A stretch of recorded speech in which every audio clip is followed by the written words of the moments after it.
Your stove must be kept clean and well working at all times. If the burners are clogged, it is said you'll never clear your debts. Oh my gosh, I've got a clogged burner. I've had a clogged burner for literally 10 years.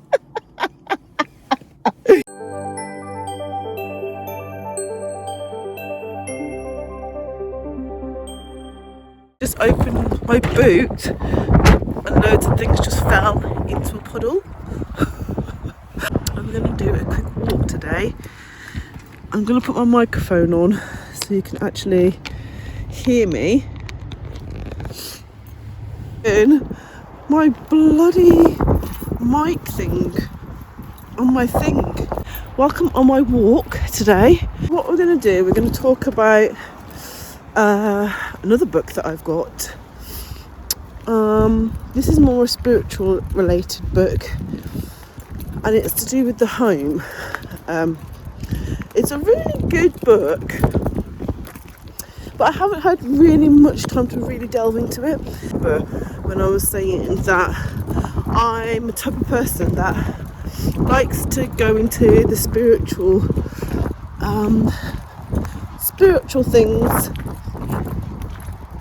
like the universe, manifestations, visualizations, but also I'm a little bit of a sciencey buff as well.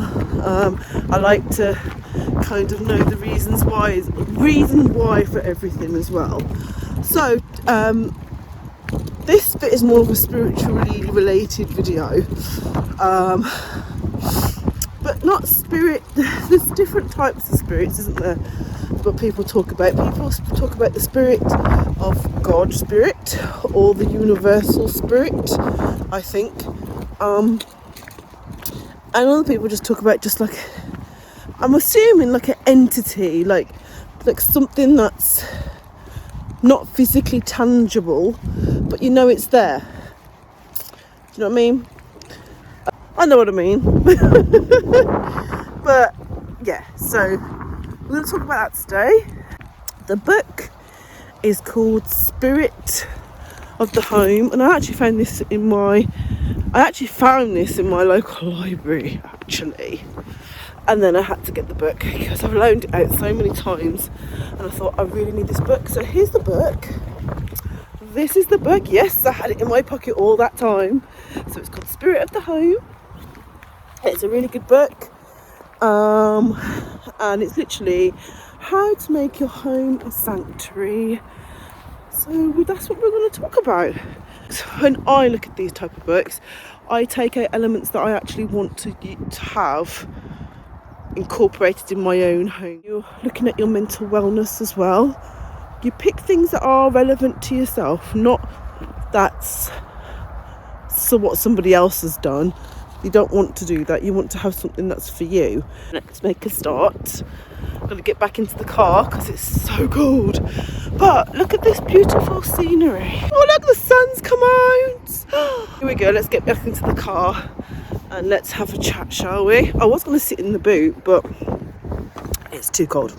Anyway, this is the book, Spirit of the Home. It's a really good book for someone who's getting into feng shui, someone who's also getting into perhaps the energies in the home. Again, as I say, I am not someone who is very into all that. I am a person that's kind of on the outskirts of that, and like I tap in and tap out, as I said in the previous video, which is the 45-minute video. Hopefully you get to watch it. And yeah, so I want to create a home that's got good energy, pieces in my home that I enjoy to look at.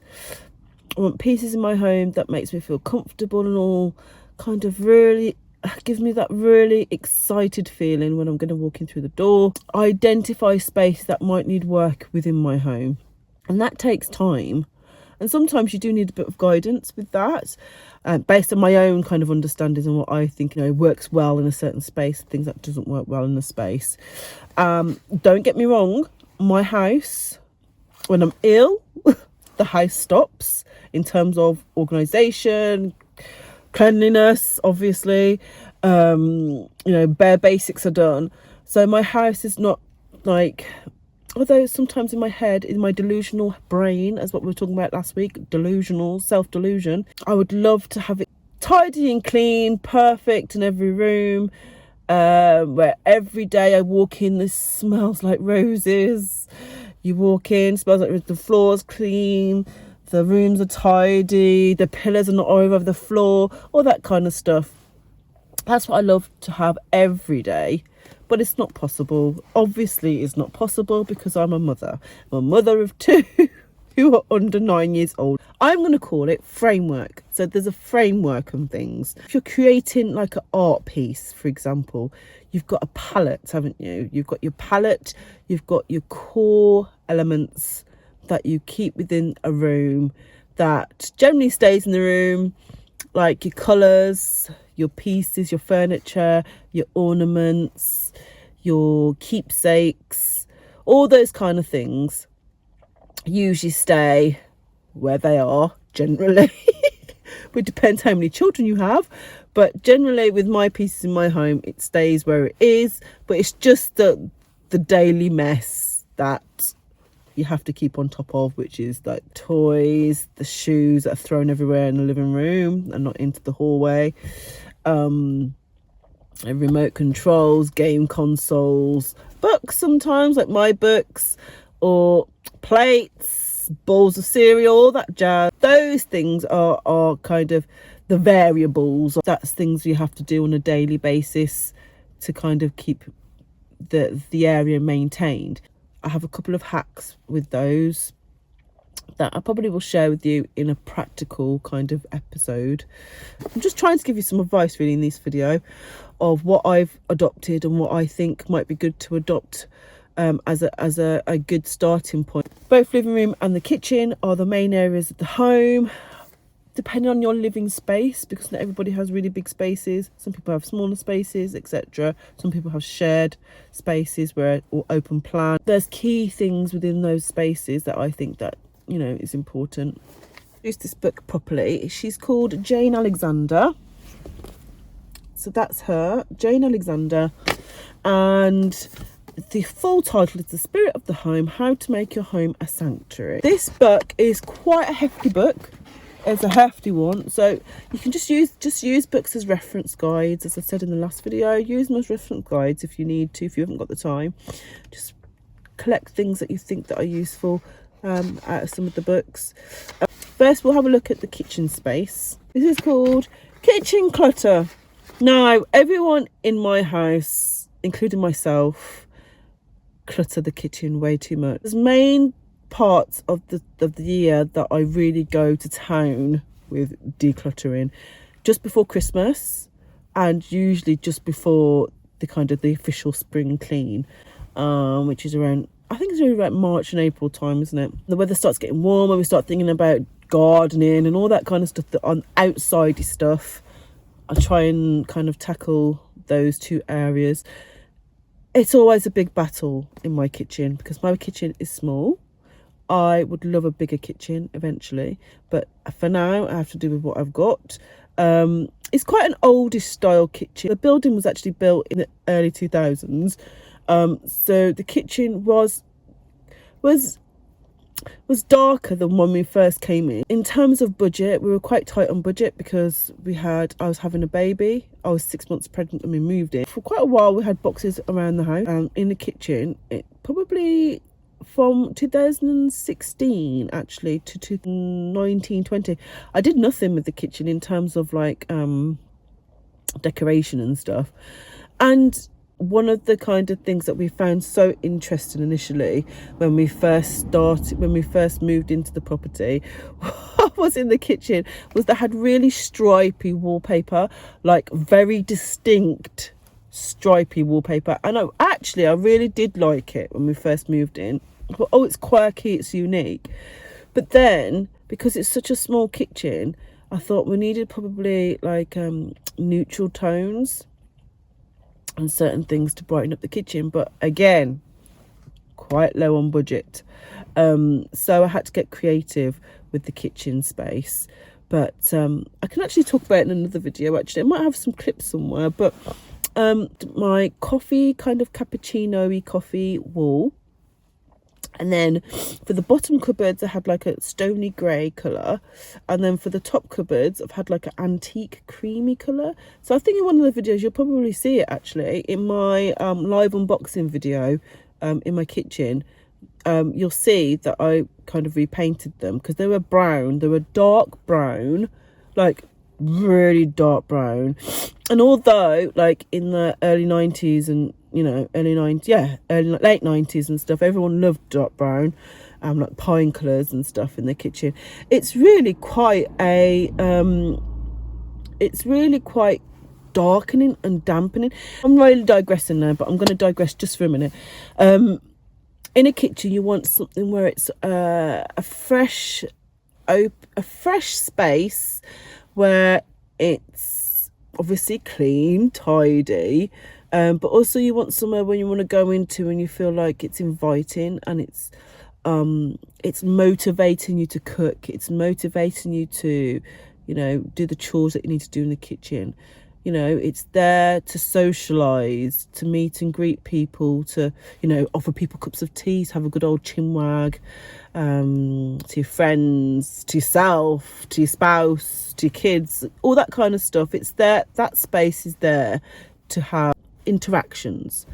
But then on the other hand, being my personality, my introverted personality, I did really like the dark. Everything was dark.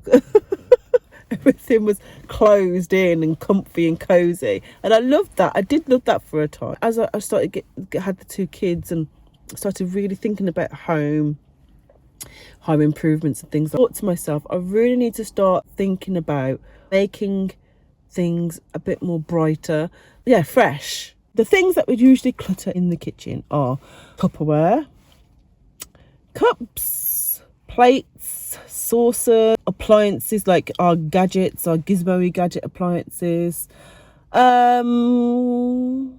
sometimes travel forks, plastic forks, the ones that you when you collect from when you go into the petrol station or the service station on your holidays, and when you come back, or you think, oh, I'll just get one of those, and then you get too many, and then you basically put it in the thingy-me-bob drawer. The thingy-me-bob, we've definitely got a thingy-me-bob drawer. I think everybody's got a thingy-me-bob drawer, but there's no reason why you can't organise your thingy-me-bob drawer. Cleaning products tend to get cluttered in the kitchen. Things across the counter. Now, I have this really, and this is definitely a perfectionist side of me, and possibly, I don't know if it is a part of INFJ. It might be in terms of my organisation. I need to work anywhere in the kitchen or anywhere in the house. Anywhere in the kitchen. Oh, actually, when I need to work for anything when I'm in the house, whether it be a project, whether it be doing work for work, or whether it be having to really think about something quite serious, I really need to clear my space and organise it, or keep it tidy it before I can actually start my job or start the thing that I need to do, the activity I need to do. Now, in the kitchen, one of my pet hates is what I've had to try and just take a step back sometimes and take some deep breaths, is things that are left across the kitchen counter space. Now, our kitchen counter space, the shape of our kitchen is in a half U shape. But the counter space is just the length of the U shape. It's like a square U shape. So basically, let me draw it. So it's up and then across and it's down. We've only got the bit across the long part of the U as our worktop space. Within that worktop space, we have a cooker, and then we have either side, we have 2 little worktop areas. The rest of the U part, I'll have to draw little things on here. But the rest of the U part, we've got a sink. We've got a tiny little bit of a working space, and then on the left hand side, we've got the fridge. So it's not really a working area, all of it, because some of it's consumed by other things. But what we do have irritates me because we have to add a microwave onto our counter because we haven't got a place to integrate our microwave, unfortunately. And then we've got an air fryer, and now we don't have the standard small air fryer. We have a huge air fryer. If you want to watch one of my videos previously, we had a small air fryer and I did an unboxing of that, so I'll put it in my description. But now we've got an Ninja XL air fryer, which is a double one, which is a big hefty one, and that lives on the other side of the worktop space, so the worktop space is even smaller. And then to add to that we have a top little tiny little glass shelf, which was from the previous people, which I haven't actually gotten rid of yet because it's all tiled, like backsplash tiled. Eventually I want to completely paint that, or I want to kind of go over it and put like the adhesive backsplashes. But yeah, anyway, if I do like another kitcheny video, because I have done a kitcheny video before, and if I can try and find the video to that, I might actually download and upload it onto this channel. I'm not sure yet, but if I don't, I'll put a link into that video as well. I really wish I tackled the tiles then, but I will do. It will happen. The depth of the worktop space, getting all technical now, the depth of the worktop space impacts because of this shelf. So now, when you've got two children who are very demanding with time, with food, and we've all got kind of different dietary requirements, I constantly feel like I'm stuck in that kitchen, but also I'm constantly feeling like, or I think all of us feel like that we constantly, it's a struggle to put things in the right place sometimes very quickly. So I've created systems in that kitchen and grouping where those, where the activities are to what equipment or utensils or items that I need within the cupboards. For example, if I'm going to make some cereal for the children in the morning, the countertop, we've got the cupboard, so we've got the cereal boxes to the left. To the right we have the pots, the plates, the bowls, the cups, and then to my waist height we have the drawer with utensils in, like a cube like a square shape system. Oh god, it's really crap. We're trying to explain this. Oh my god, this is really shit. Like a system where I will get my spoons to the top to the bowls and then across to go and get the cereal. So all I'm doing is bum bum bum, and then I've got the things that I need. This helps tremendously first thing in the morning. I'm not feeling like I'm completely awake yet. Within that little space of where I am in the kitchen, I've actually put the kettle on the worktop. So whilst I'm doing the cereal, I can go boom, kettle on. Obviously I have to get the water, but kettle on, doing all that jazz. Get my cup as well for me, put my cup on the table, on the worktop, get my bowl, put the bowls for the kids, do the cereal while the kettle's boiling. You know, multitasking, but I'm in that space. So I'm not starting to effing and jeffing, walking to other parts of the kitchen to get the bits that I need in order to come all the way back into that area.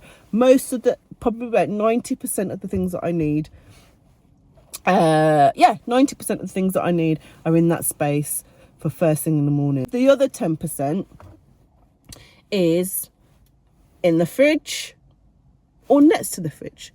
So in the fridge I have my milk, well, dairy-free milk, and then we have next to the fridge we have a cupboard. So in the cupboard I'm kind of umming and ahhing where I'm going to possibly change my cereal area, put my teas and coffees in the cereal area, which is on top of the cereal cupboard. I've got another extra shelf because we had Christmas, and because our area is very small in our kitchen, I added I put like wine glasses and things like that on the top shelf. And I probably will change that around because it's not Christmas anymore and there won't be like a big special occasion for a while. So I might put them into, I've got like a nice big kind of sideboard that I got from Facebook Marketplace that was for free. I absolutely love it. It's original wood. Yeah, it's absolutely gorgeous. But anyway, I might insert something in this video, because if I'm saying about creating a system from where I am in that little space of mine in the morning, I'm going to incorporate the teas and coffees in that cupboard. So yes, but at the moment they're next to the fridge. The teas and coffees are next to the fridge because I grabbed the milk, I grabbed the tea bags, coffee, whatever, and then I trot all the way back to my working station area and then carry on making the tea. Yeah, that system works well. Things are always interchangeable in your kitchen depending on, you know, the chapter of your life, the age of your kids, etc, etc, etc. Yeah, it's so easy to start to clutter things. It's just so easy, because my snacks cupboard at the moment, which is next to the fridge, which is also got the teas and coffees and stuff in it, it's really cluttered because I've been ill. I was ill for like nearly 10 days. In my other previous video to the other one, I was talking about how ill I felt because I had the flu. And then I think it obviously it's me that does the organising in the house. Obviously, I'm trying to be polite here, but come on, you know, I think it is me. It's me that does the cleaning in the house, the organising the house. My husband does try and do a bit of the housework and stuff like that when he can. But mostly I'm the organising, I'm the decorator, have the creative edge. But I can't do everything. So what I've got to do is think about what the best thing I can do for me in my situation. And it's just taking step by step. I don't want to beat myself up about it, because I would beat myself up about it in the past.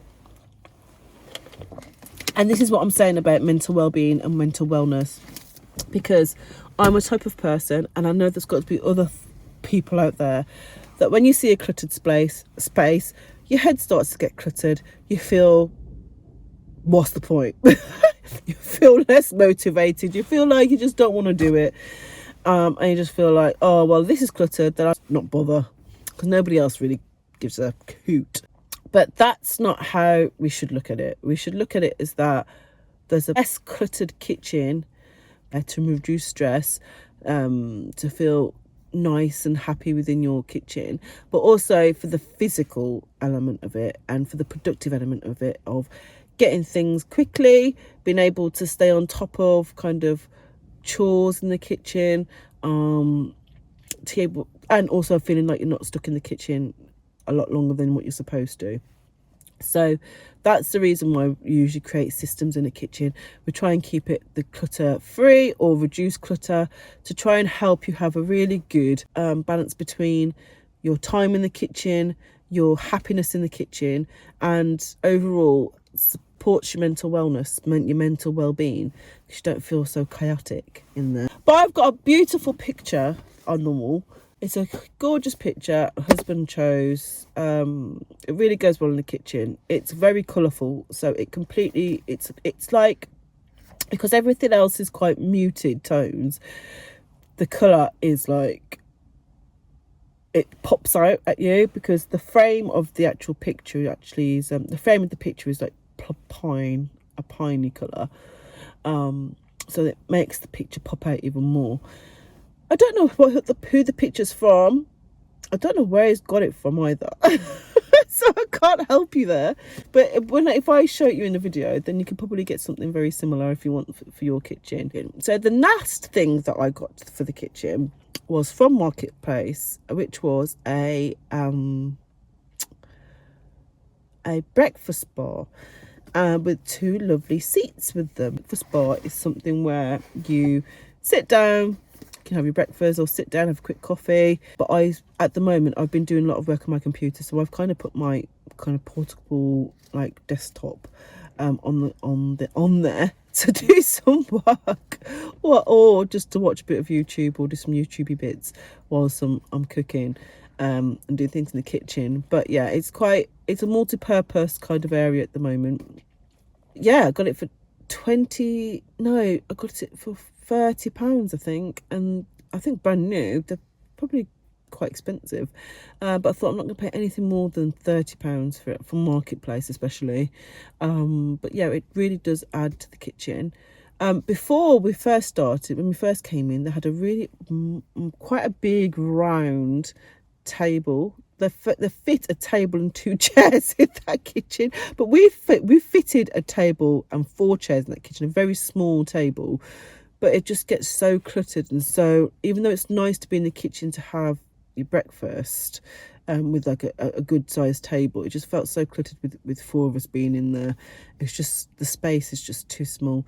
So we do have a dining / living room kind of area in our home, until we decide whether we want to extend the space or not.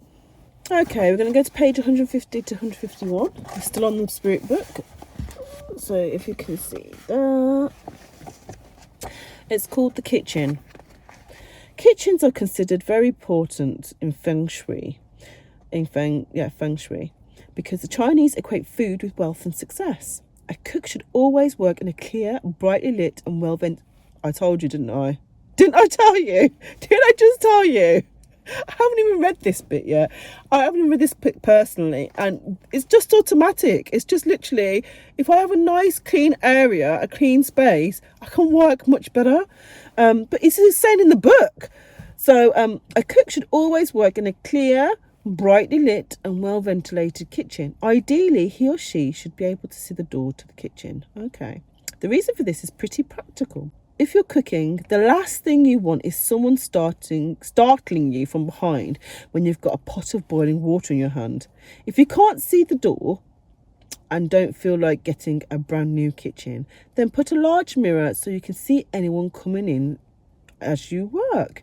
Even if you don't actually need a mirror, it's a great idea to put a mirror behind your stove. It symbolically doubles the number of burners, which are equated with wealth and success. The stove is the most important piece of the equipment in the kitchen and even in the house. Interestingly, this ties in with our discussion of Hestia and how the stove was the original hearth and heart of the home. To honour the hearth, I think it's hearth, your stove must be kept clean and well working at all times. If the burners are clogged, it is said you'll never clear your debts. Oh my gosh, I've got a clogged burner. I've had a clogged burner for literally 10 years. Oh, I'm not joking. I've got not 10 years, probably about 4 years. Oh my gosh. Okay, so if the burners are clogged, it said you'll never clear your debts. Make sure all your burners, the more burners you use, the more money earned. In China, it's believed that if some burners are not regularly used, the family fortunes will suffer. There are just basic guidelines, but even the simplest points can make a real difference in your home. Try some of them out and see what happens. Look at your room. Look at the rooms in your home. So this will be the kitchen. Look at the kitchen in your home. Sit down and think exactly what mood you'd like to create in that space. Do you want it to be soothing, calm refuge like in the living room, or a bright, lively place to entertain friends? I'm going to paraphrase it. So it says, look at the rooms in your home. This will be the kitchen, for example. Sit down and think exactly what mood you want to create in your space. Do you want the living room to be do you want it to be soothing, calming? Would you want it a bright, a lively space to entertain your friends? So this is about the power of colour. There are main attributes of various colours. So red is associated with power, passion, energy and challenge. That's what it says in this book. I thought it was more like, it can be kind of a bit of aggressive, kind of a in your face kind of colour. So red is associated with power, passion, energy and challenge. It's the colour of fire and can increase your pulse, your respiration and brain activity. It will keep you alert but can be oppressive and tiring if you stay in an intensely red room for too long. So red is ideal for rooms with lots of activity and give warmth and interest to dark passages and cloakrooms. It makes a room look smaller and more intimate, so you can work well for dining rooms. I'm not sure about that, but not for a dining room, but for some people. For me personally, probably not. Colour therapists use red for those suffering with anemia, depression, lethargy and tiredness, and any cold diseases such as rheumatism or bad circulation. It's not a great colour to choose for bedrooms and studies, obviously, except in accent colours or very soft pale rose tones. However, a red bathroom or toilet can be really stunning success, and apparently will help ease constipation. Use red tones to lift a room that feels cold. Add rich warm paisley throws, crimson lampshades or vibrant Persian rugs Tone red down and you can end up with pink, which can, if you're not careful, end up looking sickly and plain bland. But team the brighter, gustier pinks with cool white walls and natural flooring and you could be on to a winner. Pink also works well with sage greens. And if you really want to make a bold statement, go for the shocking pink of silks and saris. This book was actually published in 1988. Okay, so 1988 this book is. So you're going to have to take some of this information and obviously take the bits out of everything. You take bits out with research, you take bits out that are relevant to you, and you take information that's kind of for your own personality, your own lifestyle, okay? Some of this wording is a bit dated, so that's why I'm trying to paraphrase probably some of it. But it's saying about orange is a colour of confidence, joy and sociability. It stimulates the appetite and reduces tiredness and fatigue. Yellow is a pure sunlight and it does everything sunlight can do. It lifts the spirits, banishes depression and raises your energy levels. Why do I feel like something's tickling on my head? I thought I was a spider on my head then. For self-esteem, it can really boost your ego. Green is the colour of nature and sits exactly the middle of the colour spectrum. Our eye muscles don't need to adjust to green, so it is a colour which can bring harmony, contentment and calm. I've got green in my living room. No more white. Woo-hoo. I turned it green last year and actually it's doing well so far. But I think I need to add a bit more colour into my room, so I'm thinking about the pinks at the moment. My friend actually got me a lovely bunch of tulips, which is really, really nice, because I was feeling very well and down with that video. I told you about that video shortly after I had a bunch of flowers. But yeah, so and with those tulips, green stem and the pink tulips, obviously that goes really well together. Colour therapists use it to ease migraines, tension and headaches and moodiness. I didn't really use it for that, but maybe like subconsciously that's why reason why I chose that colour. But anyway, so brown, much despised over recent years as a decorating colour, brown is making a comeback apparently. I think it depends on what type of colour brown you're using. So I mean, if you look in my living room, I do have a lot of dark brown furniture, not walls. So I've basically got a brown sideboard, mahogany brown drop leaf table, a mahogany brown bookshelf. But then I've actually kind of paired it with some very cream, which I have very big issues with those cream chairs, especially with kids, that are due a clean very shortly. So it's the colour of rich and loomy earth, the myriad shades of tree bark and chestnut or bay gloss or horse's coat. Darker browns can be a bit gloomy as an overall shade. You got that right.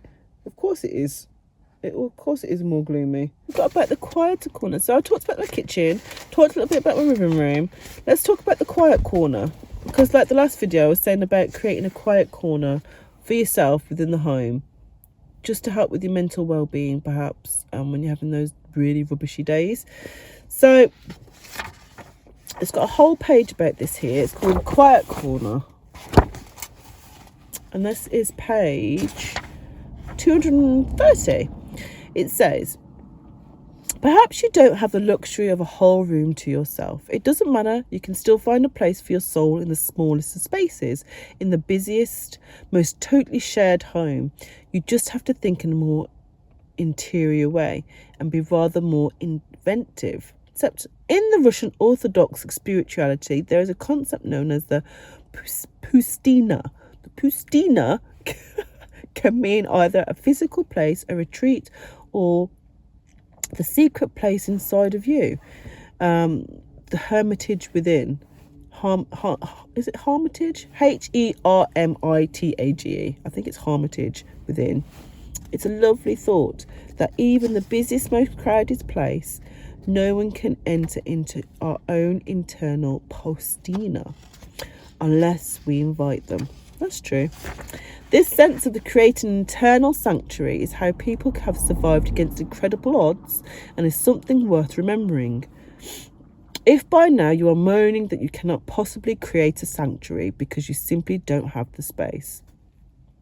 In fact, few of us are so impoverished of space that we cannot find a single corner to call our own.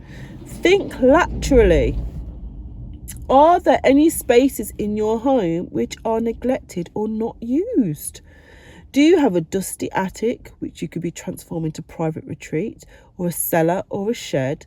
Could you colonise the greenhouse or clear out the junk room? We all have a junk room or junk area of the house or junk cupboard.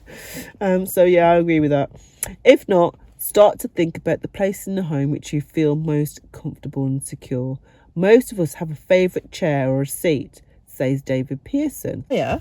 So if you're thinking I look dramatically different, it's because I do. This is like 2 months down the line of me doing this bit of the video. But I wanted to say thank you to watch it until the end. Yes, it's a long one, but I really am passionate about the home and mental wellness and things like that. So if you like the video, please subscribe. It will be really helpful for my channel. And I'll see you in the next one. Thanks again. Take care. Bye.